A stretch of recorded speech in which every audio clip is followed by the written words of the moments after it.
¿Qué tal? Buenas tardes a todos y todas. Muchas gracias por estar acá acompañándonos. Y la verdad que estoy contenta porque hay gente y va a venir más. Incluso pensamos que capaz vienen estudiantes, cosa que sería un logro. Bueno, primero me voy a presentar. Yo soy Margarita Michelini, soy hija de Elisa Leviani y de Selmar Michelini. Integro el consejo de la fundación. Ahorita solo cuando te diga puedes hablar, la gente habla de una acá.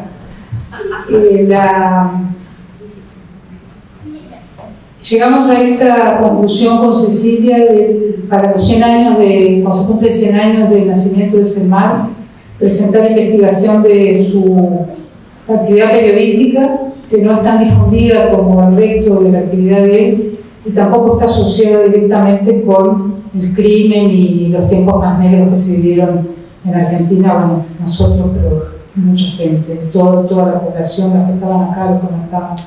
O sea, plantear algo vinculado a la vida y una profesión que a Selmar le daba mucha satisfacción y que disfrutaba además. Y para eso hablamos con Salvador, que hacía tiempo que estaba trabajando en esa investigación que había sido una iniciativa de la Fundación para justamente resaltar esa actividad de Selmar. Le pusimos militancia política e independencia periodística. Eso es responsabilidad de Salvador y después me voy a explicar por qué. La trayectoria de Selmar Michelini en la prensa.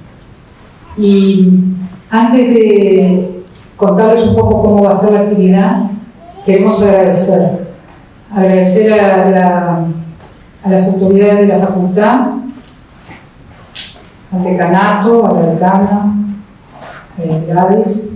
Queremos agradecer a los funcionarios que nos han apoyado, vigilancia, medios técnicos, intendencia, unidad de comunicación y la sección académica de periodismo.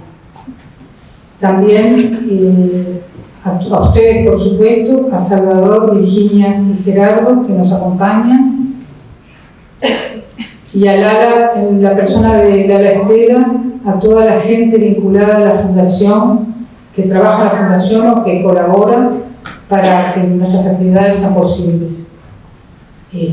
Como siempre presente tenemos también a los socios y socias que están siempre vinculados a la Fundación y nos apoyan no solo económicamente.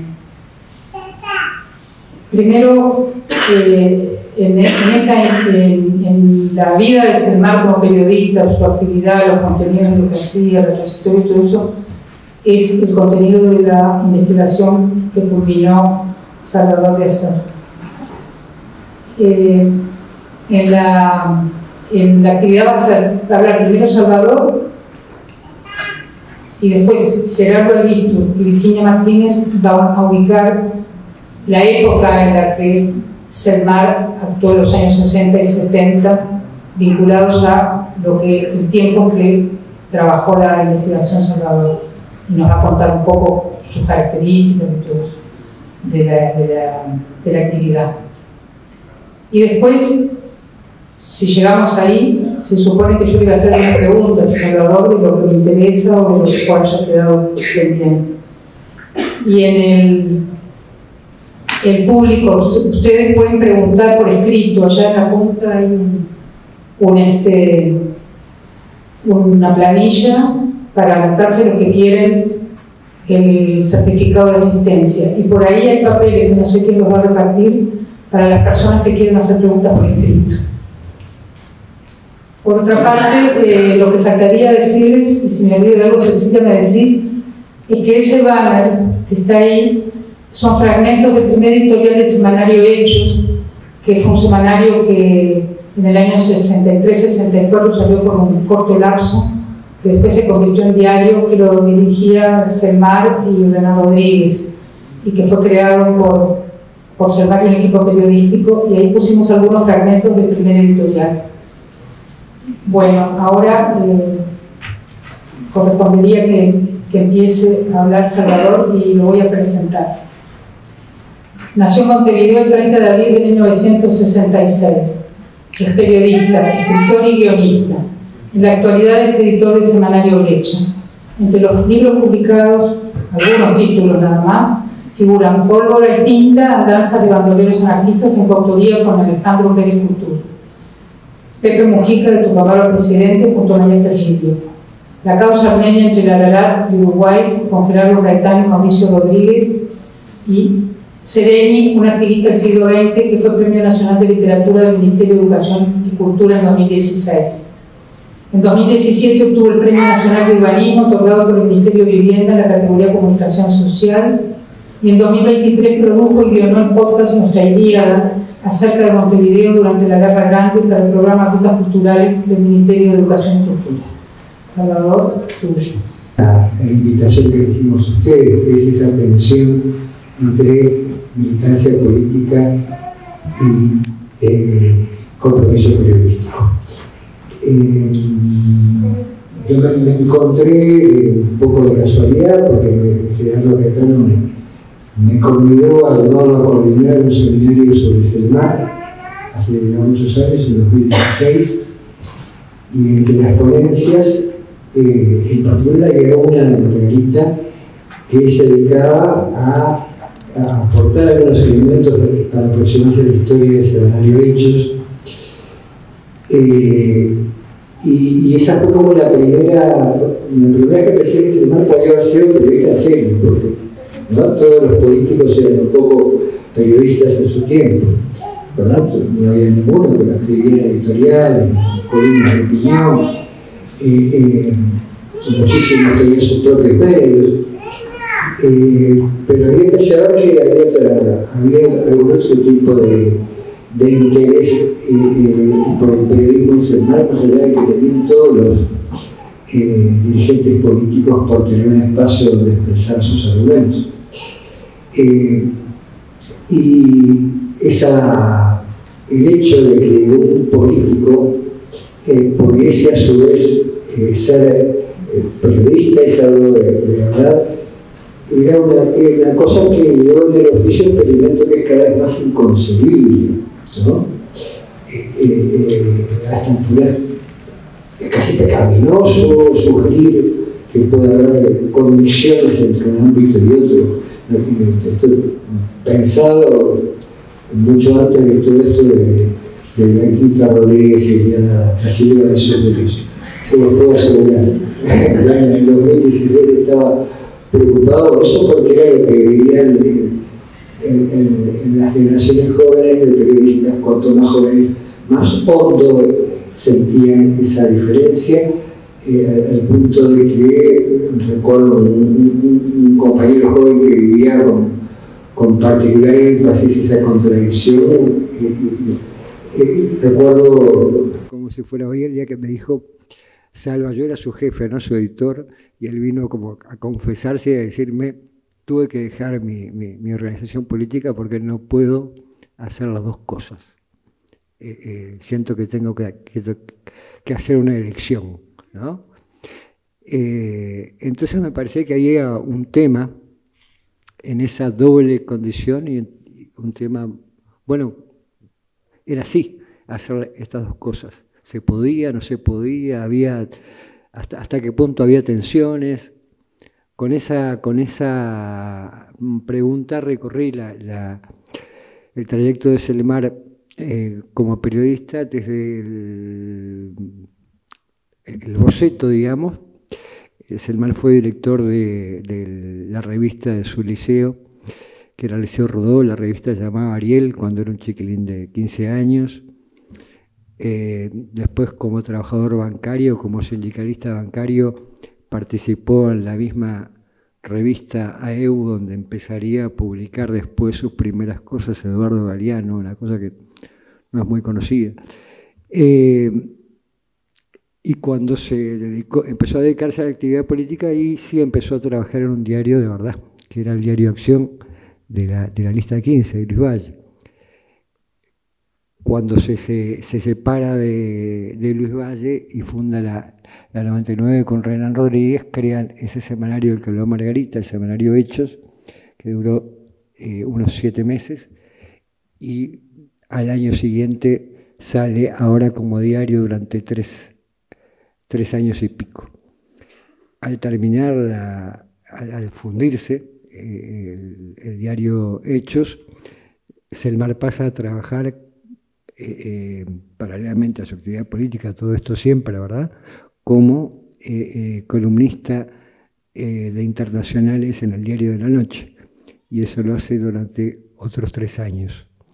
Después hay un periodo en el que 1972-1973 en que va a escribir bastante para Marcha y para otro medio, un mensuario que se llama Respuesta, que crea junto a los otros sectores frente amplistas que integraban la llamada corriente.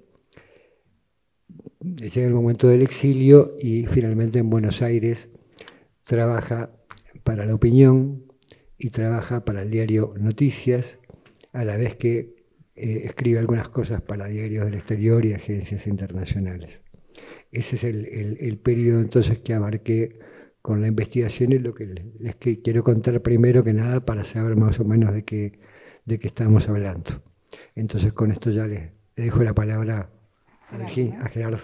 Sí, antes de presentar a Gerardo, me olvidé una cosa de decir, que era importante que cuando pensamos en esta actividad también nos interesaba, en la medida en que concurran estudiantes, que pensamos que algunos van a venir porque tienen clase, y les hicimos esta propuesta, también un poco, además del contenido de la investigación, un poco cuáles eran los caminos que había seguido Salvador en su investigación, ¿no? Las herramientas, las dificultades, las preguntas. Bueno, ahora Gerardo Albistur nos va a hablar justamente de la época, ¿no? Predictadura y dictadura.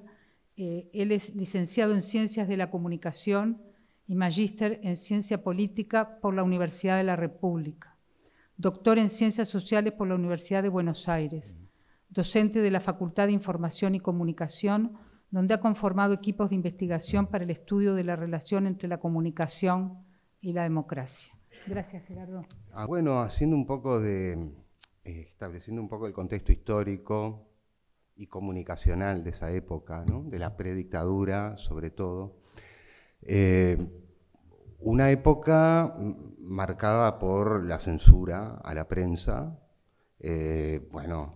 la limitación de toda la forma de libertad de expresión, ¿no? Sobre todo la dimensión libertad de prensa. No es que la censura sea algo ausente en la historia del Uruguay hasta fines de los años 60, hasta el 67, que es el momento en que la censura se empieza a aplicar sistemáticamente, ya no casos puntuales, ya no medidas extraordinarias que se aplican cada tanto, sino como una política, ¿no? Como una política permanente, una política que se extendió durante 17 años, ¿no? Siempre le llamamos la atención a los estudiantes que la dictadura, tiene una duración de 12 años. La censura a la prensa fue sistemática, dura 17 años, ¿sí? Del 67 al 85, sin flexibilizarse en ningún momento. Bueno, 17 años de censura no aparecen, no ocurren de la nada, hay toda una historia. La historia tampoco empieza, digamos, en la dictadura de Terra, ¿no? En los años 30, todavía anterior. Las limitaciones son anteriores. El modelo de Terra, lo que sucede allí durante la dictadura de Terra, a partir del 33, es de alguna forma el modelo que después se empieza a aplicar a partir del 67. ¿No? Eso, digamos, un poco como hipótesis que vamos manejando.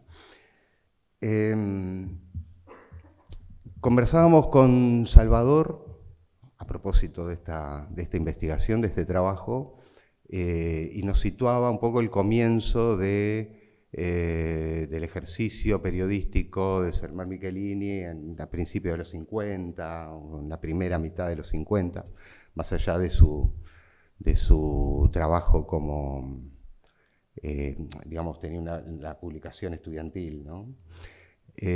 Bueno, ¿qué pasa en los años 50? ¿No? En el 52 hay una huelga de salud pública, allí se establecen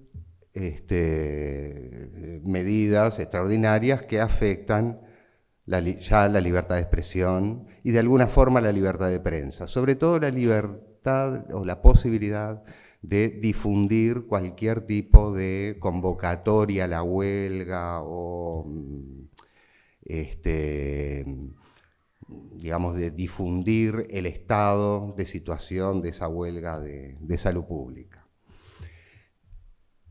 En septiembre del 52, y acá todo esto puede ser el contexto del comienzo, ¿no?, de su actividad, en septiembre del 52, o sea, unos meses después, una huelga del transporte,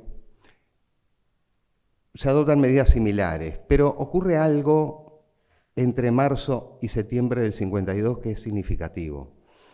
El artículo que establece precisamente la restricción de la libertad de expresión con motivo del conflicto de los trabajadores pasa del artículo 3º, ¿sí?, en marzo del 52, así como en todos los casos anteriores, ese artículo que limitaba, ¿sí?, que establecía límites a la libertad de expresión, estaba en el artículo 3º. En septiembre pasa a ser el artículo 1º, y se redacta de otra forma, ya de una forma mucho más general. Ya no solo prohibir la convocatoria, la adhesión al paro, a la huelga, sino ya una serie de limitaciones que involucran a todos los medios, a toda situación conflictiva, a todo aquello que pudiera perturbar el orden, ¿sí?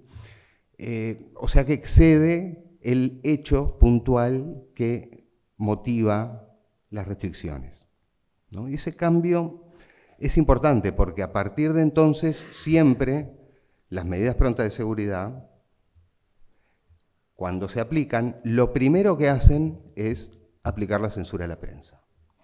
Es lo primero que hacen. Medidas prontas de seguridad que siempre fueron utilizadas, ¿no?, lo sabemos, para contener, ¿sí?, a los trabajadores, ¿no? Bueno, 63, 64, ¿sí?, y se siguen sucediendo cada tanto, ¿sí?, medidas por el estilo.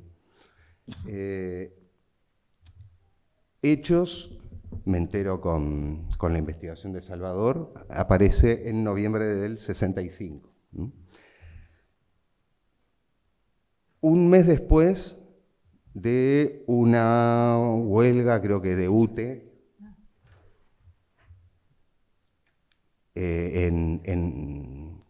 que había ocurrido en octubre y que también había motivado medidas de censura a la prensa. ¿Sí? O sea, en ese contexto. En esa oportunidad, además, la represión ya recrudecía, ¿no? Ya no solo limitaciones a la libertad de expresión, sino a toda forma de manifestación pública, detenciones, bueno, todo un contexto bastante más complejo, o sea, crecientemente difícil, digamos. Bueno, este es el contexto en el cual Selmar Michelini ejerce el periodismo, un contexto,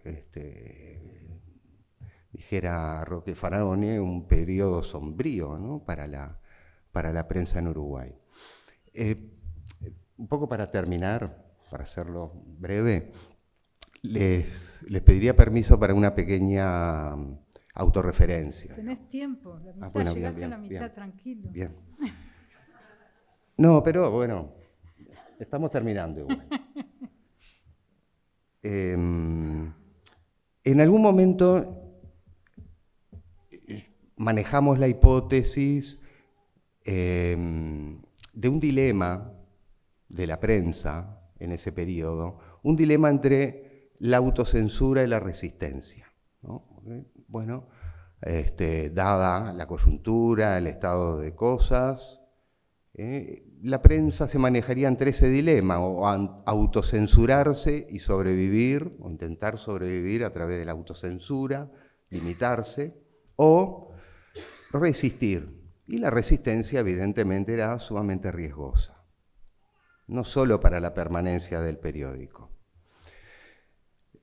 De alguna manera esa hipótesis, igual que en algún momento manejamos, la fuimos como dejando de lado, la fuimos abandonando. Es probable que explique algunas situaciones, algunos casos, ¿sí? esa dualidad, entre autocensurarse o resistir. Pero digamos que esa hipótesis la seguimos abandonando. Este trabajo de Salvador, ¿no? Una de las cosas que demuestra, una de las cosas que pone en evidencia, es que en el Selmar Michelini periodista, ese dilema no existió. Sí, la opción de la autocensura directamente no estuvo presente. La única posibilidad, la única alternativa era la resistencia. En el Michelini político lo sabemos bien. Bueno, en esa otra faceta de Michelini, en la faceta periodística de Selmar Michelini, evidentemente hay una coherencia, ¿no? Es evidente que también, ¿no? La misma aparición de hechos, ¿no? Con ese nombre así tan particular además, ¿no? Hechos, o sea, remitirse al hecho concreto, ¿no? Al relato de aquello que efectivamente ocurrió, digamos, se desprende de la lectura del trabajo que hace Salvador ese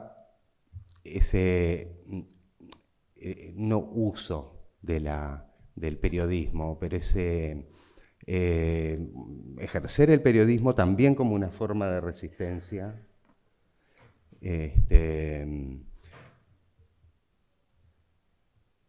Y bueno, nos llevó entonces todo esto, toda esta reflexión a volver a cuestionarnos aquella hipótesis inicial que en algún momento planteamos, que quizás explique algunos casos, no evidentemente el caso que aquí estamos estudiando, ¿no? Por eso, bueno, gracias por el trabajo, gracias por la investigación y gracias por la invitación.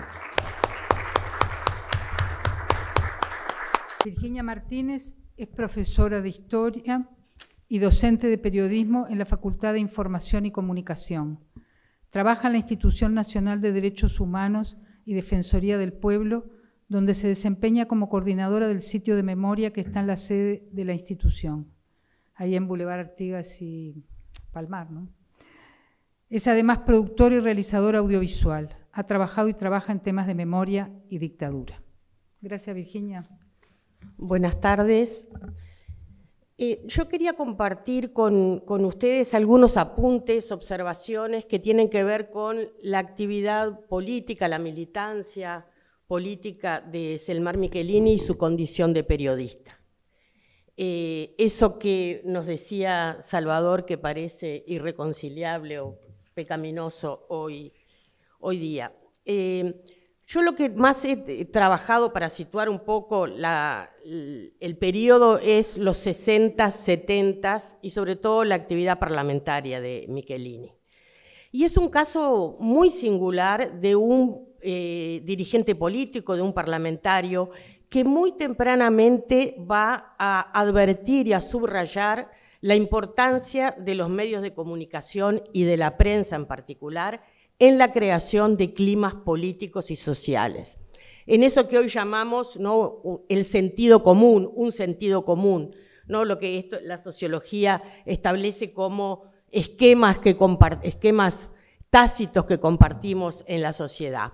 Fíjense que en noviembre del 61, es un legislador colorado, con Flores Mora y con Hierro Gambardella, están interpelando al ministro del Interior del Partido Nacional, Nicolás Estorache Arroza, por una serie de episodios violentos, de gran violencia, muertes, incluso una muerte por torturas en una comisaría, leer las actas del Senado de los tempranos 60 nos devuelve una idea bastante menos idílica de la que el sentido común hace de esa época y de la violencia estatal y paraestatal y de derecha, que hace, por ejemplo, que Flores Mora se refiera a las bandas fascistas, hablando de la derecha. Bueno, ellos están interpelando al ministro del Interior y en particular Selmar Michelini señala la responsabilidad de ciertos medios con nombre propio, El País, El Plata, y de ciertos micrófonos, sobre todo de ciertos micrófonos, y se refiere al micrófono que usa como un arma de odio el consejero de gobierno Benito Nardone, en la creación de enemigos. Y en particular habla del clima de anticomunismo y de instar a la violencia en la sociedad que hacen estos medios. Ya en los 70, estoy hablando el año que la intervención, la labor parlamentaria de Michelini en el año 72, leer las actas del año 72, provocan una emoción cívica muy singular, porque es de un coraje, de una inteligencia, de una sensibilidad única.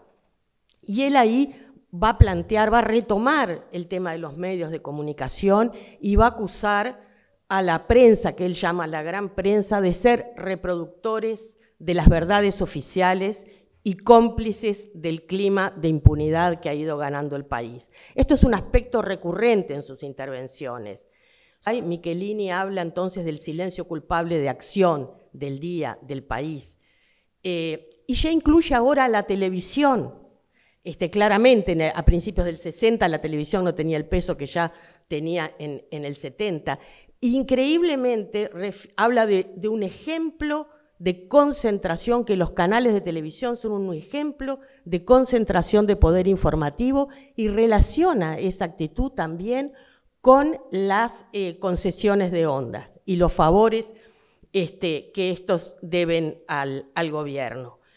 Es muy claro cómo él advierte la lucha por la información, cómo la lucha por la información es un indicador de cómo el país va al autoritarismo. Creo que hasta ahora no se ha estudiado lo suficiente, o por lo menos falta estudiar más, el poder que tuvo la información y la lucha por controlar la información en ese tránsito que va del autoritarismo, la dictadura legal, hacia la dictadura después del 73. Lo decía Gerardo hoy, en todas las medidas, los decretos de medidas prontas de seguridad que van a ser la forma habitual de gobierno, se empieza a poner la información como o bien precediendo, encabezando el decreto o en el medio, pero es la información. No se puede informar sobre medidas sindicales, huelgas, peajes, actos. Y luego la voz del Estado va a monopolizar muy fuertemente la información de la lucha contra la sedición en lo que fue la era de los comunicados militares. Por eso Michelini batalla y pelea duramente para ganar, para romper el cerco informativo, para ganar la batalla de la información, para hacer pública y visible la violación de los derechos humanos, para contradecir la voz de los comunicados militares y para señalar las responsabilidades políticas del gobierno. Ya desde el enero del 72, los comunicados militares de la Oficina de Prensa de las Fuerzas Conjuntas se están difundiendo por cadena de radio y televisión, y es la única forma de conocer el avance de la lucha contra la sedición sin incurrir en delito militar. Entonces, para romper este cerco, Michelini, escapar a esta información oficial que cae siempre como una piedra inapelable, él va a usar el Parlamento como una tribuna, como un artículo de un diario, como una página de un diario, y lo dice expresamente. Fíjense, en junio del 72, que está denunciando la muerte de 2 detenidos por torturas, dice: este recurso de que un senador tenga que plantear el tema en el cuerpo legislativo a efectos de poder dar difusión a la noticia, seguramente no tiene precedentes en la historia del país. Entonces, él va a denunciar claramente el mecanismo de silenciamiento que establece el gobierno y que cuenta con la complicidad de los medios, y en particular de la televisión. Y dice concretamente: cuando denunciamos a Premios Físicos y Morales y damos los nombres de las víctimas, el ministro calla. No niega ni admite, pero después hace declaraciones a la prensa negando todo. En la Asamblea General no dice nada y está ahí de cuerpo presente durante 8, 10, 20 o 30 horas. Acepta todo, es incapaz de alguna reacción, pero después niega todo. Y claro, nuestras palabras no se hacen públicas. En cambio, las de él pasan por los canales de televisión, por la radio, etc. Entonces, va a hacer todo lo que puede desde el Parlamento para romper ese cerco que en realidad se va a estrechar más que romper, porque poco tiempo después las fuerzas conjuntas establecen una nueva limitación, y es que la única forma permitida para publicar las intervenciones de los legisladores en el Parlamento es reproducir textualmente sus dichos, sin titular, sin editar, sin comentar los discursos. Y apartarse de esa reproducción literal también es cometer un delito que va a ser sometido a la justicia militar. Para para esta batalla por la información, para romper el cerco, Michelini va a usar todas las herramientas del periodismo. Es metódico, cruza datos, verifica, confirma las fuentes y es muy riguroso y no afirma cuando no tiene conocimiento. Habla con los médicos, habla con militares, presenta historias clínicas, exige autopsias y además siempre le da al Poder Ejecutivo la posibilidad de que desmienta, complemente, enmiende la información que él proporciona. Por un lado, esto tiene como el aspecto del oficio del periodismo, que es el de la verificación, la fiabilidad, pero claramente en Michelini hay además, y por sobre todas las cosas, una intención política, que es señalar la responsabilidad del Poder Ejecutivo y que el Poder Ejecutivo no pueda alegar ignorancia. Y así lo hace en una cantidad de casos que van jalonando toda su actividad el año previo al golpe de Estado. Y él también, no es solamente por ganar la información, sino también por esto que decía al principio de la importancia de los medios en la creación de un clima social. Él dice que es nuestra sociedad, que el país ha caído en el efecto narcotizante de la violencia, de la tortura, de la naturalización de la tortura. Entonces también para romper ese clima social es que da esta batalla. Es clarísimo cómo, como buen periodista y como gran dirigente político, como militante, además tenía una agenda temática propia, ¿no? Que la sostiene, investiga, la sigue. Bueno, como les decía, en el 72 su agenda temática única es la lucha contra la tortura y la denuncia de la pérdida de las libertades. Es además un inmenso lector y, como decía Salvador, también es un gran, era un periodista internacional, entonces hay muchas referencias a asuntos internacionales en sus intervenciones. Está muy presente en este año 72 Argelia y es realmente es de una gran lucidez, porque después vamos a saber cómo Argelia marcó un patrón represivo que fue el de las dictaduras de la seguridad nacional. Él habla mucho sobre torturar o negarse a torturar, sobre los militares, sobre cómo la tortura envilece al ejército, pero también envilece a la sociedad. Y bueno, y por último diría que está en su trabajo, y esto seguramente va a dar cuenta Salvador también, en su trabajo periodístico, pero en su oratoria, en su participación en el Parlamento, en sus textos, ¿no? Está la calidad, está la belleza, una belleza claramente trágica, sobre todo cuando sabemos cuál va a ser su destino personal y lo que va a pasar en el país. Y en muchos de sus textos, entonces, encontramos también un ejemplo de una excelente literatura, y estoy segura que Salvador va a dar cuenta de ello. Muchas gracias. Creo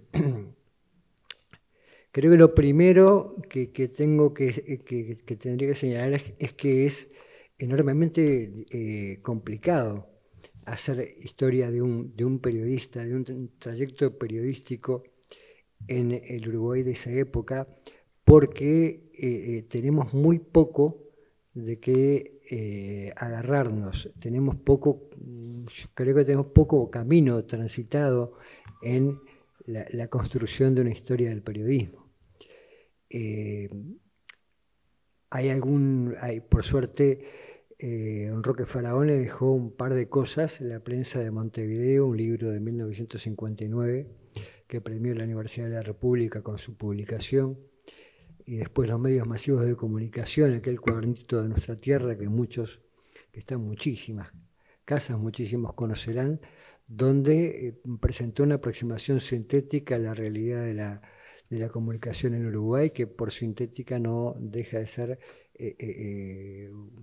muy importante, uno de esos trabajos donde, bueno, el tipo se toma el laburo de, por lo menos, plantear los números fundamentales, tratar de saber cuánto vendían los diarios, a dónde llegaban las radios, ese ya en el segundo donde la radio ya tenía una penetración popular importantísima y empezaba a arraigar la televisión también.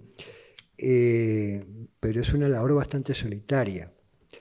Después hay un gran trabajo, también otro trabajo de mucho esfuerzo, pero de un carácter distinto, que es el de Daniel Álvarez Ferrayans, que es la historia de la prensa en el Uruguay, donde reúne todo lo que logra reunir sobre la historia de cada uno de los diarios. Creo que no le falta ninguno de los diarios que llegaban a los kioscos, ¿no? No están los medios sindicales, otro tipo de prensa, pero eso sí.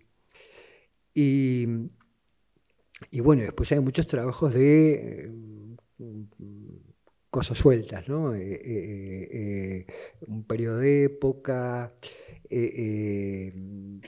trabajos por el estilo, pequeñas monografías que ayudan a ir llenando esos huecos, pero nos falta mucho. Yo en un momento quise hacer la historia, tener como referencia la recorrida del Negro Gutiérrez, de Carlos María Gutiérrez, un periodista de primer nivel en esa época, que de alguna manera me podía sugerir elementos de comparación para ver el camino que había seguido Selmar. Me fue imposible. Bueno, eso pasa también porque los periodistas somos terribles, nos vamos de un medio a otro a cada rato, y entonces reconstruir la trayectoria, sobre todo en una época en que se empezaba poco firmaban, después se empezó a firmar más, y los diarios no se preocupan de poner un staff, no interesa. Entonces se hace difícil a veces saber las cosas más elementales para poder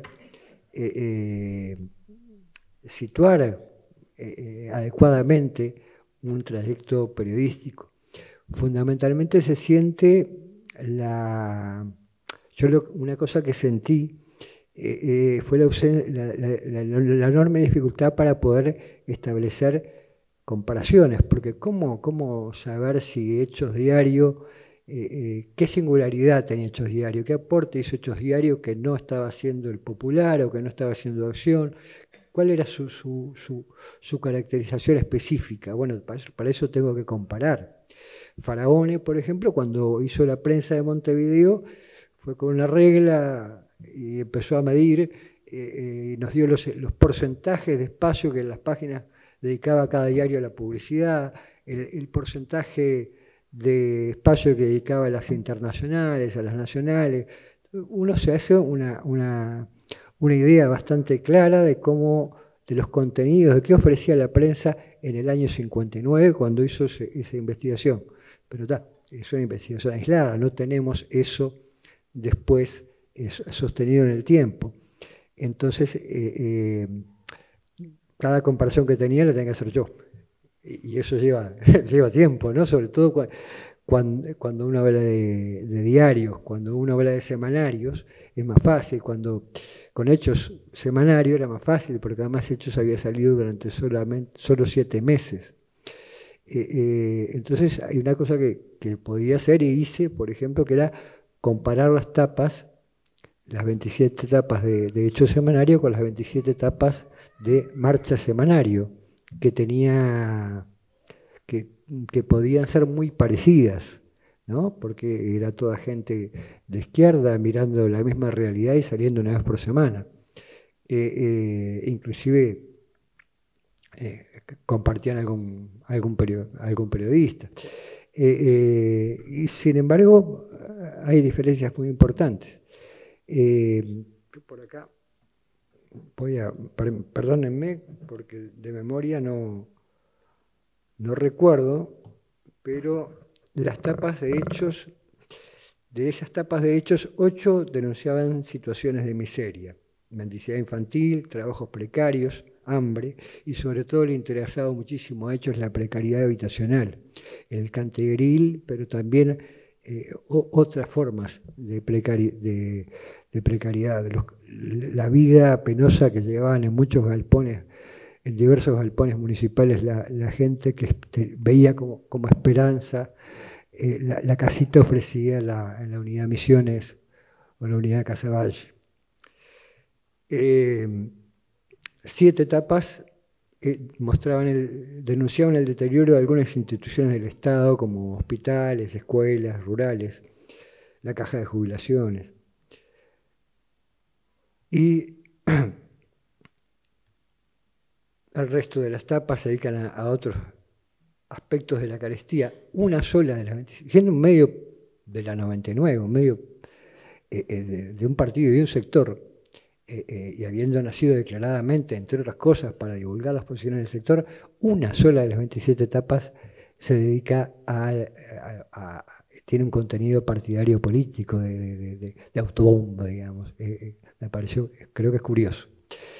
En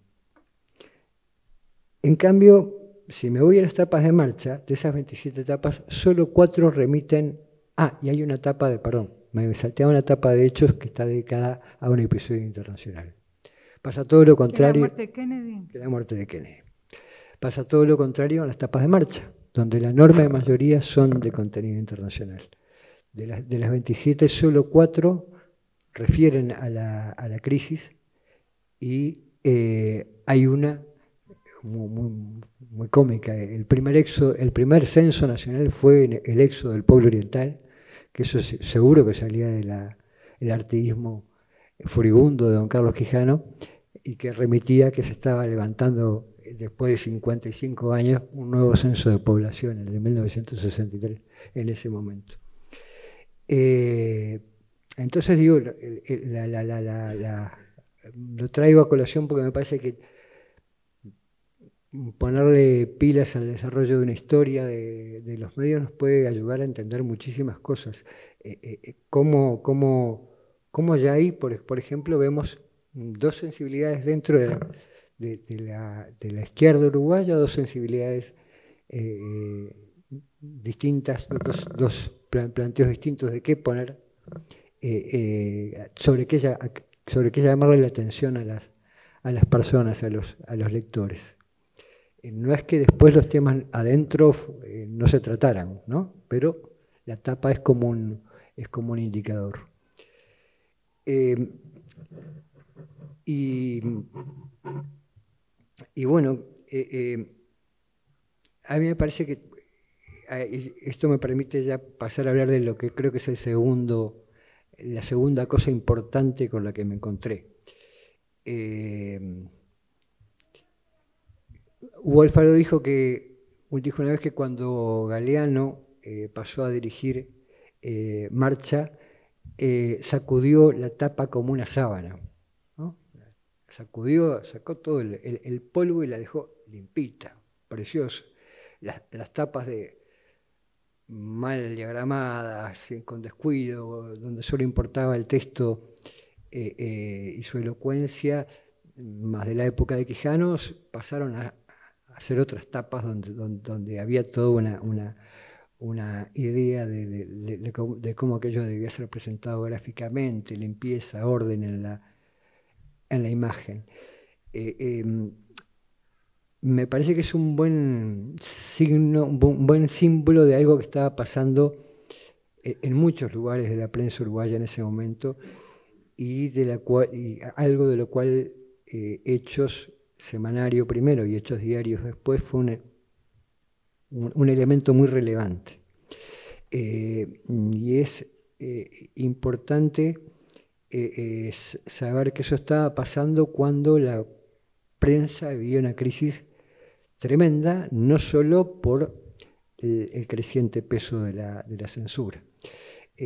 La explosión editorial de los 60, que siempre se celebra y que fue real, de repente oscurece que al mismo tiempo que estaban apareciendo todos aquellos libros y bolsilibros y todo lo que queramos, y había la Feria del Libro Grabado y todo el desarrollo del teatro independiente, todo aquel mundo vibrante cultural de los 60, estaba acompañado por una prensa que vendía cada vez menos, que estaba cayendo en picada y muy rápido. Estaba cayendo en picada, claro está, porque estaban apareciendo grandes medios que iban a comerse buena parte de su lugar, ¿no? Como la radio, que progresivamente se vuelve masiva, y después la televisión, pero eso pasó en todo el mundo. Si se compara el ritmo de caída que tiene la prensa en Estados Unidos, Francia y Uruguay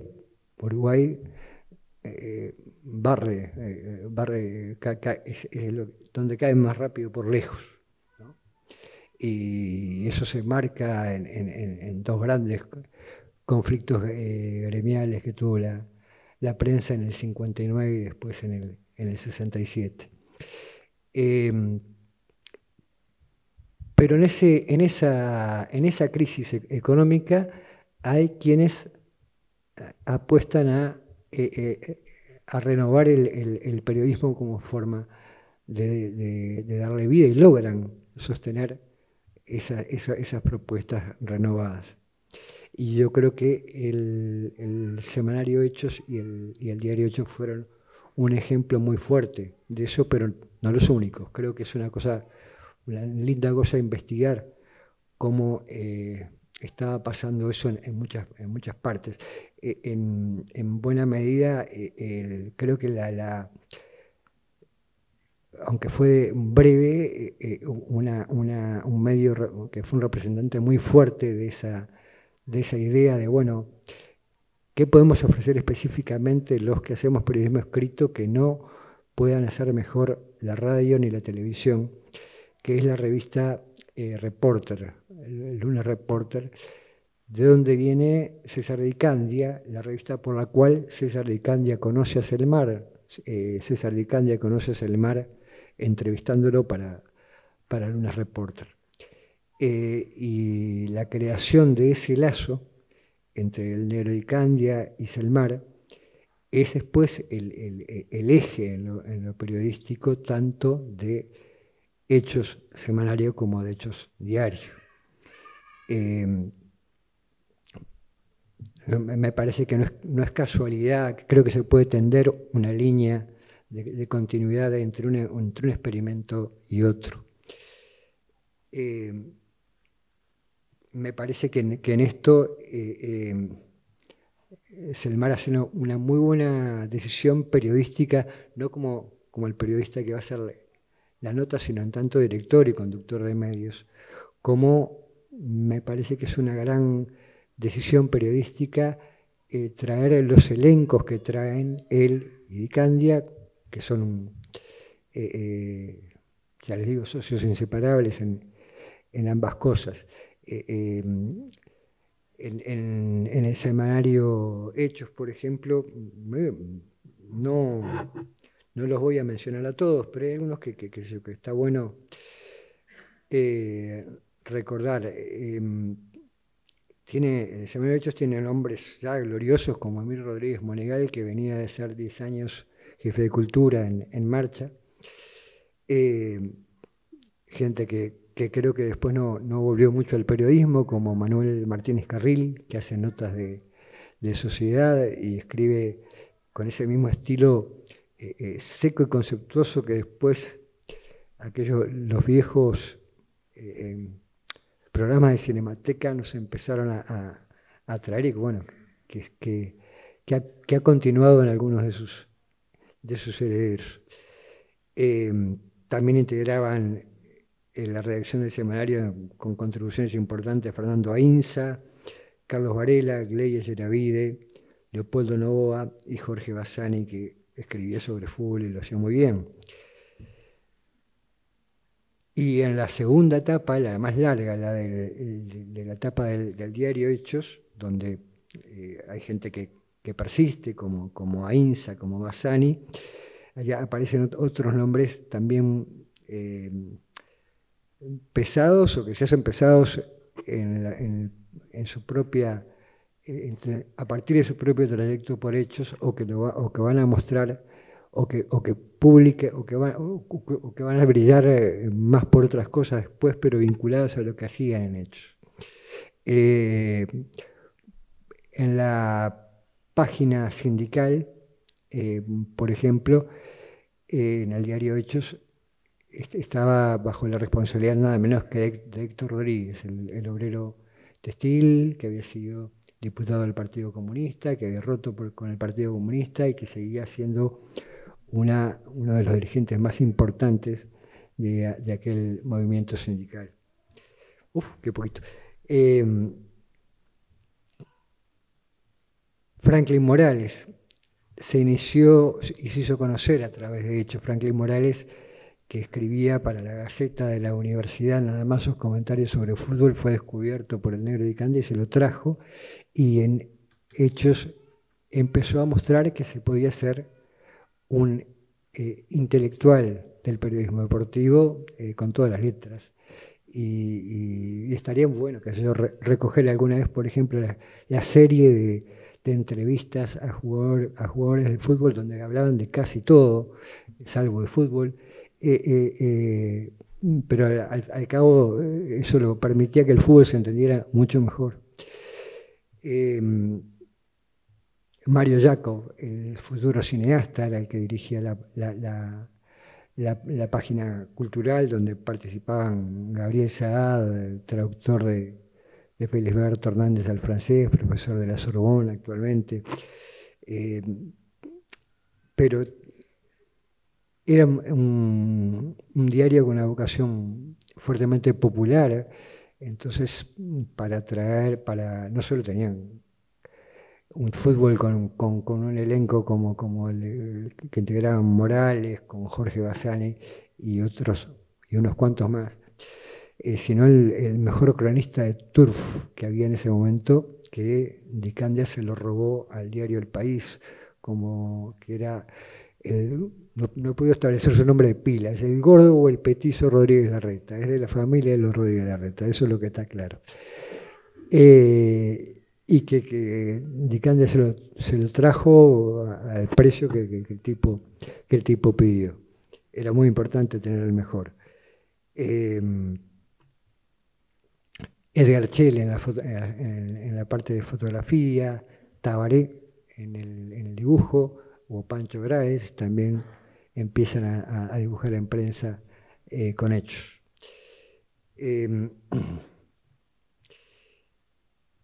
Y queda muy poco tiempo, pero entonces hay que sintetizar mucho. El equipo capaz que ya da una idea de qué tipo de periodismo se puede encontrar. Un medio de prensa concebido ya desde lo gráfico para tener para hablar con la gente joven, especialmente, creo yo. Me parece que la novedad en el diseño y la novedad en eso, hablan de explicar explicar suena dicho de arriba abajo, ¿no? Pero era como construir con los jóvenes que era vivir en los 60. Y la imagen que propone, creo yo, tanto el semanario y con más fuerza el diario, porque el diario dura más tiempo, porque el diario tiene más páginas y puede hablar de más cosas, es una idea de una cultura juvenil de sensibilidad de izquierda bastante distinta a la que estamos más habituados en la que estamos más habituados a pensar. Eso, no tengo tiempo de entrar en eso, pero si ustedes van a la crítica que hace Mario Jacob de la película Help de los Beatles y buscan la crítica que hizo Carlos Núñez para Marcha, se pueden dar cuenta perfectamente del trabajo que le da a Carlos Núñez decir que la película que a ella le había gustado. Es tremendo. La culpa con la que lo confiesa ese hombre, que lo confiesa, pero como una culpa que se le sale cada un párrafo de por medio. Y eso de la mano de cosas como una que me parece que sería un pecado no mencionar, de cosas como irse a la Unidad Casaballe en el año 63, en la época de hecho semanario, Manolo Martínez Carril se va allá a la Unidad Casaballe y hace una nota larga de 3 páginas que se llama en el año 1963 Casaballe, un barrio que nació viejo. No va a contar tiros, va a contar las tremendas condiciones de vida que está pasando esa gente en esa unidad construida para ayudar a los más desfavorecidos presuntamente, pero que ya entonces mostraba que en verdad era casi una trampa. Y solo mejor que la nota es la respuesta de los vecinos de Casaballe, porque el semanario Hechos, después el diario no lo tiene, porque el semanario Hechos tenía un correo del lector que era genial, porque estaba absolutamente vivo, estaba lleno de discusiones de distinto tipo. Y en ese correo de los lectores hay una carta de los vecinos donde añaden hechos, corrigen algunas cosas que Manolo había puesto mal, le agradecen profundamente por haber seguido el barrio, dicen, es el primero de la prensa que viene hasta acá, ustedes son el ejemplo del verdadero periodismo sacrificado. Todo eso junto estaba allí. Es una experiencia periodística que creo que es muy importante y que yo agradezco a la Fundación haberme dado la posibilidad financiera de gastar tiempo en descubrirla. Ahora viene la entrevista que te voy a hacer. Ahora viene la entrevista que me vas a hacer. Pero a mí me encanta que hables de hechos, ¿no? Porque yo justo hablaba con mi hija y le digo, yo supe sin saber lo que era el periodismo, yo viví el periodismo, porque yo qué sé, mi padre, por ejemplo, que no sabía inglés, le pedía a mamá que le leyera las notas que venían de Times en inglés, porque él iba a hacer una nota de algo, o nos llevaron a Acción, nosotros teníamos las barritas esas de plomo de la época, nos ponían el nombre nuestro o sea, yo fui a los diarios desde muy chica y después cuando se hizo Hechos y un hermano mío sacaba un diario de la familia, o sea, el periodismo estaba en nosotros. Entonces, de alguna forma, más allá de que en algún momento te puedo haber jorobado, pedido que te apuraras o lo que sea, yo estaba muy contenta de que te pudieras hacer esa investigación y muchas cosas que no sabía o que no recordaba, ¿no? Entonces, a mí me gustaría ahora, hay una parte que al final quizás poder contar un poco cómo hiciste la entrevista, porque tú fuiste a Buenos Aires, buscaste un montón de personas que lo hubieran conocido, bueno, teníamos el libro de Dicandia con testimonios, pero fuiste a hablar con una cantidad de gente. Pero me gustaría, dejemos de lado la parte estudiantil, ¿no? Pero Selmar empezó en Acción. Yo no sé, ahí no se firmaban las notas como se firman ahora, o sea que no podés saber. Pero, por ejemplo, tú ahora te centraste en Hechos, que fue un diario que de alguna manera con Dicandia fue creado ahí hubo más un trabajo de editor. en la parte más de Selmar como periodista, notas que tú hayas visto o que hayas leído, en qué periodos, y después de alguna forma me gustaría también alguna anécdota o alguna de tus visiones respecto al trabajo en Buenos Aires, que fue muy diverso, porque desde que firmó con seudónimo hasta que escribía algunas notas con su... para poder contar más anecdótico, ¿no? La parte como periodista. Lo de Hechos está bárbaro. Además, si después hacemos el libro, lo van a poder comprar y leer todo más.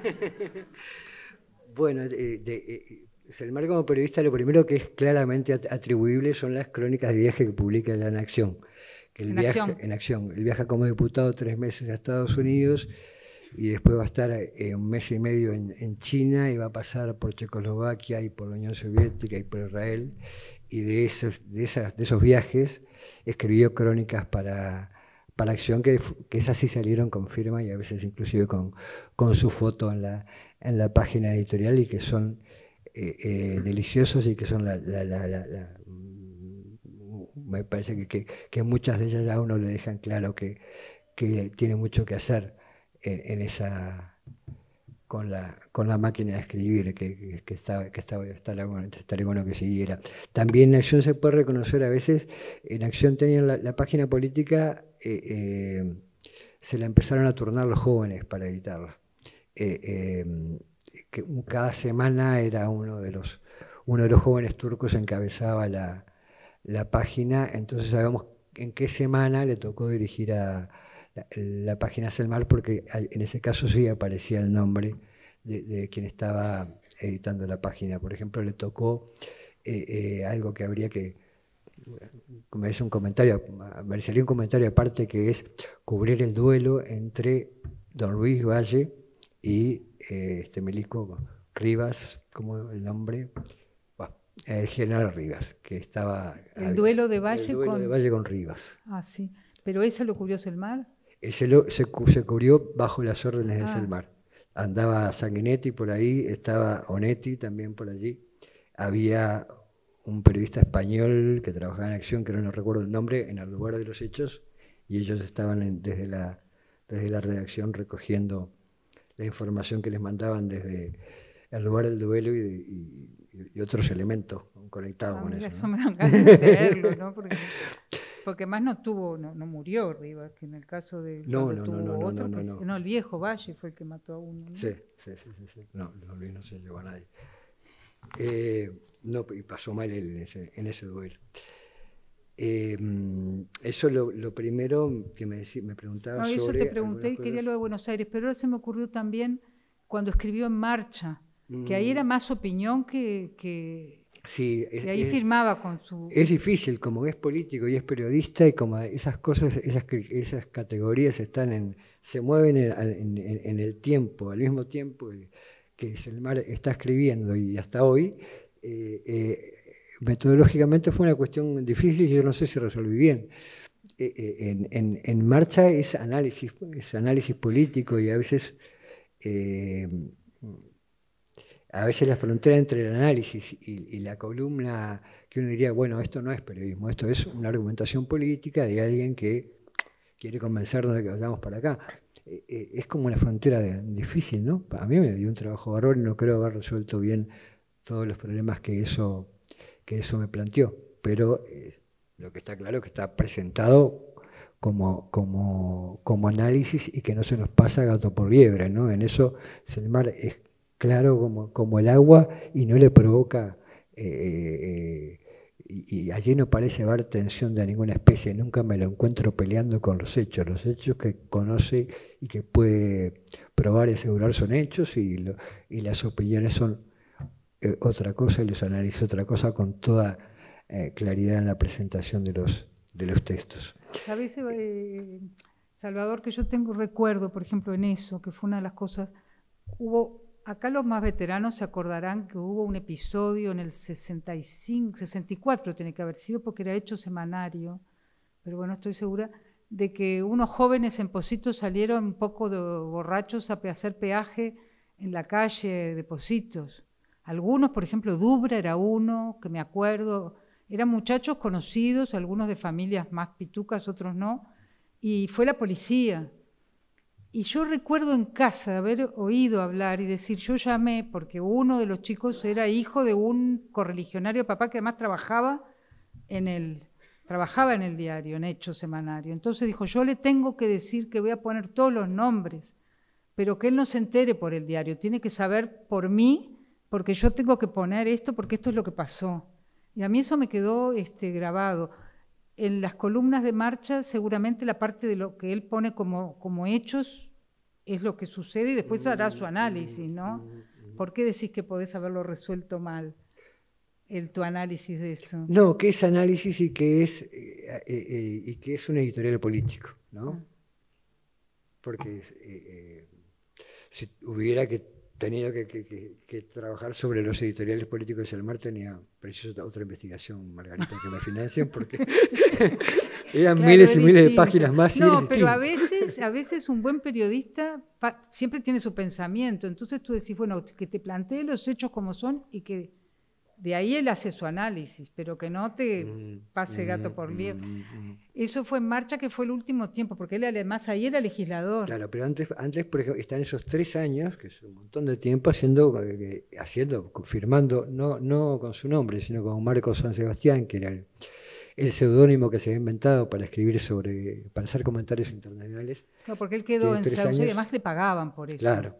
Sí, lo hace profesionalmente, publica como 2 notas por semana más o menos en el diario. Eso es sorprendente porque en este momento eso tú no encontrás en la prensa uruguaya, ¿no? Ese nivel de análisis.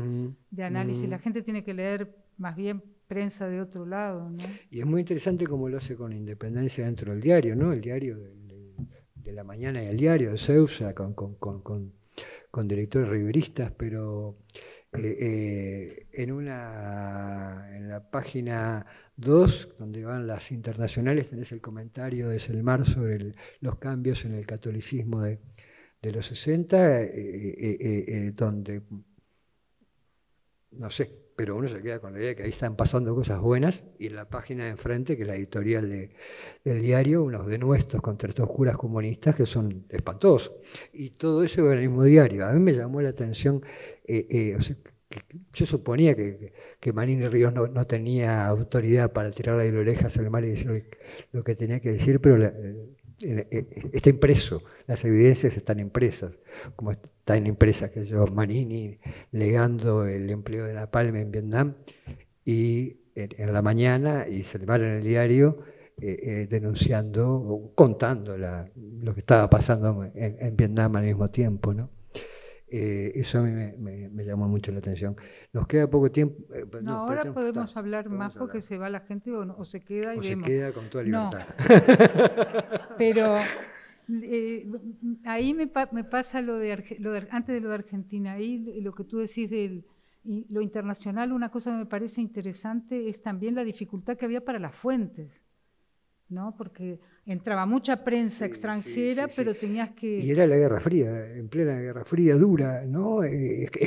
Selmar le interesaba mucho tener una visión, ofrecer una visión sensata, fundada de lo que pasaba en el mundo comunista, y era muy difícil, ¿no? Porque estaba la propaganda soviética y estaban las agencias norteamericanas, y bueno, habría periodistas más o menos, pero estaba bravo para hacerse una composición del lugar más o menos sensata de lo que pasaba, y es notable cómo el loco va a buscar fuentes de los chinos, mira mucho la unidad del Partido Comunista Italiano, donde había otra libertad para producir información que en los medios oficiales del comunismo, y logra, y uno, por lo menos yo sentí que entendí muchas cosas que no tenía del todo claras. El seguimiento que el loco hace de la batalla de los países de Europa Oriental por márgenes de autonomía dentro del bloque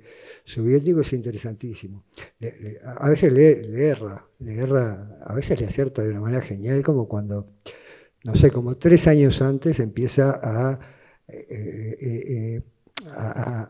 mostrar los elementos de que el acercamiento entre la China de Mao y Estados Unidos de Nixon es cada vez mayor y que va a llegar a dar un salto en calidad, que finalmente lo da en el año 72, cuando Selmar está terminando de su ciclo en el Diario de la Noche. Pero decía, bueno, a veces le erra como cuando espera, cree que la URSS no va a invadir Checoslovaquia en el 68, y finalmente sucede, ¿no? Pero a pesar de aciertos y errores, el diagnóstico parece muy elaborado y de muy hazañosa reconstrucción en aquel clima de Guerra Fría, ¿no? Y Salvador, y la parte de Buenos Aires, en que ahí él como que tuvo varias pistas, ¿no? Varias pistas. Empezó en la opinión. Se habla mucho de la opinión, ¿no? Eso es como lo más... Bueno, la opinión fue un medio muy conocido, muy difundido, era un medio de élite, donde Selmar hizo dos cosas: hizo columnas internacionales y después se inventó una cosa rarísima, que fue la de hacer comentarios parlamentarios. Lo internacional lo firmaba con el seudónimo, los comentarios parlamentarios con su nombre, porque bueno, era importante saber que quien hacía esos comentarios había sido un parlamentario relevante, ¿no? Entonces, digamos que la promesa es: yo voy a mirar el Parlamento y cómo funciona sin meterme en el contenido de los debates. Simplemente soy una especie de técnico que viene a ver si hay que poner un VAR, si el reglamento en tal artículo está mal, cómo ordenar la lista de oradores. Eso es lo que el pretexto bajo el cual aparecen esas columnas. Selmar era un exiliado en la Argentina, quería cuidar su situación allí, no quería meterse en líos con el gobierno, pero se le escapan. ¿Qué va a hacer? Se le escapan las cosas y entonces esa columna de crónica parlamentaria, no era crónica, era comentario parlamentario, termina diciendo cosas políticas importantísimas y a veces muy complicadas sobre todo con el de decir, después, ¿no? Sobre todo o desde el comienzo, ¿no? Porque cuando por determinadas razones no queda, se ve como obligado a hacer una evaluación de aquello de que se va Cámpora y entra Perón. Su diagnóstico es bastante tremendo, no creo que le haya sido gratis eso. No, pues. Porque era Perón en la plenitud, ¿no? de aquel momento, ¿no? Todavía no había empezado lo feo. Cámpora estaba en la Argentina bajo aquello que era la primavera camporista, que así se sentía, ¿no? Después de la dictadura, la expansión de aquellos meses de libertad, de mucho menor, de disminución bastante fuerte de la violencia interna y además la esperanza de que todavía cuando llegue el general Perón, esto va a ser mucho mejor, ¿no? Si llega con el tío Cámpora, estábamos así, ¿no? Entonces, decir que era una... más que decir, verse obligado a mostrar la desprolijidad que era aquello de la renuncia de Cámpora y las elecciones para que Perón fuera de inmediato presidente sin esperar a un llamado de elecciones normal, debe haber sido un problema importante. Pero a mí me parece que es más importante que lo que Selmar hizo en La Opinión, lo que hizo en Noticias. Noticias era un diario que fue financiado por montoneros. Lo dirigía Miguel Bonazo, su secretario de redacción era el poeta Juan Gelman, el director de la página policial era Rodolfo Walsh, y siguen firmas, Paco Urondo, hay un montón, es impresionante la gente brillante que se juntó allí para hacer un diario popular. un diario popular, con notas cortitas, claras, rotundas, dinámico, preocupado por la vida de las personas sencillas. Con Miguel Bonazo reunía el Consejo de Redacción con los mapas de Buenos Aires, mostrando la densidad de venta de noticias en cada barrio de la ciudad, retándolos, ¿no? Cuando noticias se vendía fundamentalmente en el centro o en los barrios pitucos. No era para eso que se estaba haciendo noticias, y hay un trabajo en el lenguaje, un trabajo en las tapas, un trabajo en la parte gráfica para que eso fuera así. Y a mí me parece que mucho más que en la opinión, en noticias el Mar se sentía como pez en el agua. El Mar ahí fue subeditor de internacionales. Eso te iba a preguntar, porque Noticias también hizo internacionales, ¿no? Seguro, era subeditor, ahí no se firmaban, ¿no? Pero por lo que Bonazo me decía, Pablo, ya me va a salir el apellido del editor, que fue fundador de, Samuel se debe acordar, era uno de los fundadores de IPS. Andaba Neiva Moreira por ahí, y uno ve el menú de la sección internacional de noticias, y sabiendo que andaba Neiva Moreira y su compañera también en ese staff, entre otros, iba viendo los temas y los enfoques. Últimamente creo que ha andado circulando, por ejemplo, lo que publicó allí sobre Rodolfo Walsh acerca de la situación en Palestina en aquellos años, que es muy potente, y parece como una prefiguración de lo que después va a ser la revista del Tercer Mundo. Hay uno siente que eso sigue como el impulso aquel que había sido de Prensa Latina, de andar buscando, de tratar de generar la información independiente de donde no llegaba, de ir a África a hablar con los líderes de los movimientos de liberación, de tratar de saber qué pasa en los distintos lugares de Asia.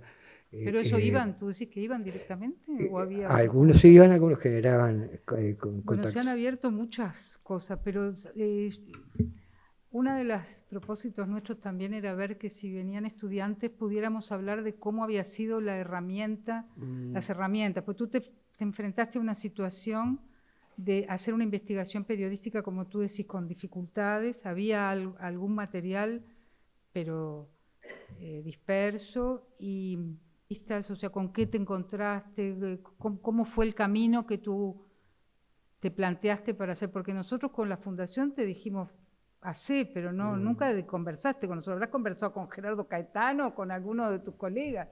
Nosotros dijimos, bueno, te tiramos al agua, ¿y cómo hiciste? Y bueno,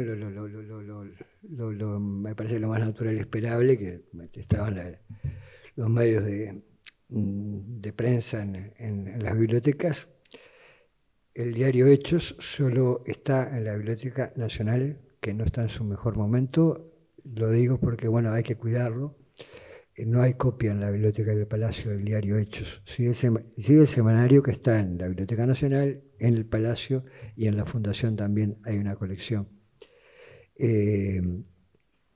Bueno, Acción también está, Acciones, no hay problema en conseguirlo, como Marcha, como el diario. Hay agujeros, sobre todo, no sé si es posible, yo no logré recuperar lo que es el Mar produjo para la prensa internacional, sobre todo desde Buenos Aires. Tampoco logré encontrar ni creo que sea una tarea demasiado sencilla, pero creo que valdría la pena encontrar las publicaciones de las que él participó en la clandestinidad, que fueron 2 o 3, que yo no, por lo menos, por allá está sentado Gerardo Caetano, que hizo una especie de esquilmó los archivos de la Dirección de Inteligencia, y obtuvo todos los bultos asociados a la causa de Seregni. Uno en inteligencia tiene un prontuario, que son 3 o 4 páginas, por más terrorista que sea, no es mucho más largo que eso, y entonces dice, bueno, Samuel se reunió en la esquina tal, con tal, bulto tanto. Entonces vas al bulto tanto, y ahí esa información se amplía mediante un paquete de documentos donde están lo que dice el tira que lo siguió, un registro de la prensa de otros que lo vieron también, y se amontonan todos esos documentos. En el caso de los bultos del prontuario de Seregni, en ellos hay una colección completísima de la prensa clandestina en el Uruguay durante la dictadura. Pero no están ninguno de los medios de los cuales Selmar participó. Así que debe ser, por lo menos de los que quedó constancia de que había participado. Revolución es uno. Sí, es uno de ellos. Revolución, ¿no? Yo nunca lo vi, no me acuerdo.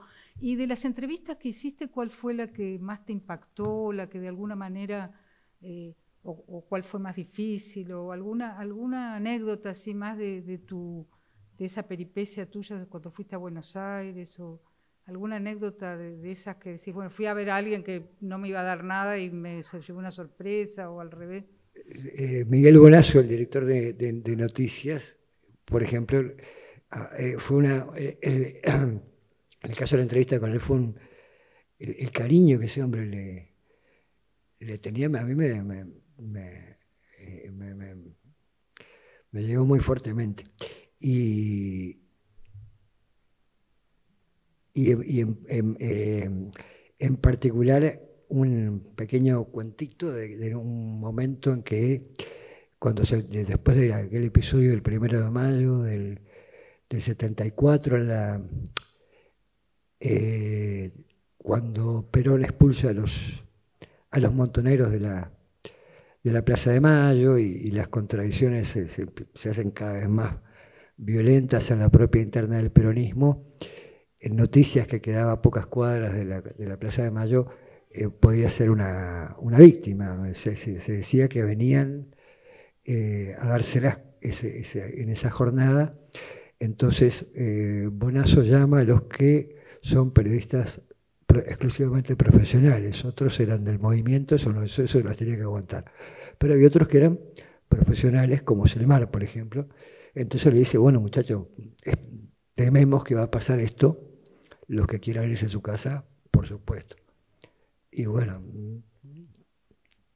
no se te puede ocurrir, y me dice que a Selmar se le va a pasar por la cabeza irse, ¿no? Y no pasó nada, por suerte, esa vez. Un cuento de Araurian, el hermano Araurian, yo siempre lo digo mal, perdón a toda la familia, pero de un episodio cotidiano de la redacción de Noticias era que en la tarde había una batalla de sonetos entre Juan Gelman y Selmar Michelini. Los tipos, venía uno, escribió un soneto, lo pegaba en la cartelera, y el otro tenía que venir atrás y responderle. ¿Pero qué era lo que ponía? Sonetos comentando los chismes del diario, molestándose uno al otro. Pero no en verso. En verso, sonetos en verso, sí. Tenían que tener la formalidad. No no cualquier verso, tenían que tener la formalidad del soneto, que no es fácil. No sabía eso. Ahí ganaría Gelman, porque Bueno, la verdad que vamos a tener que terminar por acá, me parece. No sé si querés agregar algo más, porque después vamos a ver si hay preguntas. Tengo una por ahora, pero no sé si querés agregar algo más que... No, prefiero responder bueno. Entonces vamos a aplaudir a Salvador y agradecer.